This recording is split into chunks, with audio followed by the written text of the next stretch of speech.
Hey guys, I have a very simple tip on 2 products that you have to have around for those oops when you're doing your painting.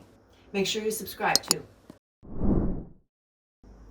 Sometimes when you are painting, things happen, things splatter, whether you're using a brush, a roller, or in my case, a sprayer.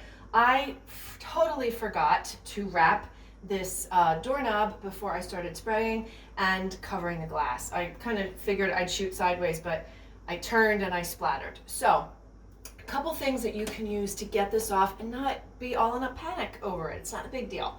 So for any paint that gets on glass or mirrors, you use a straight scraping razor. Now, very inexpensive tool to have around, and it works very easily to just scrape all the paint away. You don't want to gouge at the glass, but if you just scrape along on a nice 45-degree angle, all the little flecks will come off.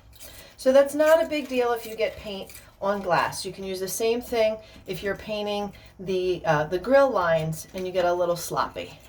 No big deal, okay?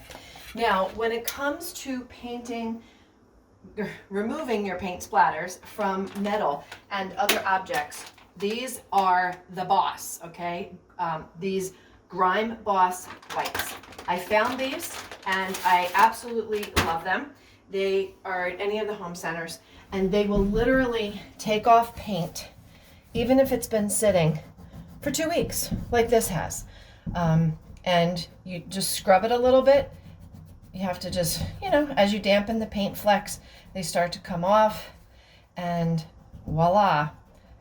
I'm not going to bore you by doing the whole handle, but you can see just on the front face, wow.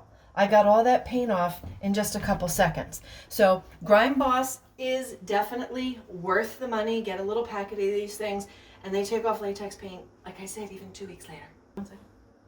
So make sure you subscribe because I have lots more tips on my basement renovation and all the ways that I saved money, stress, and time.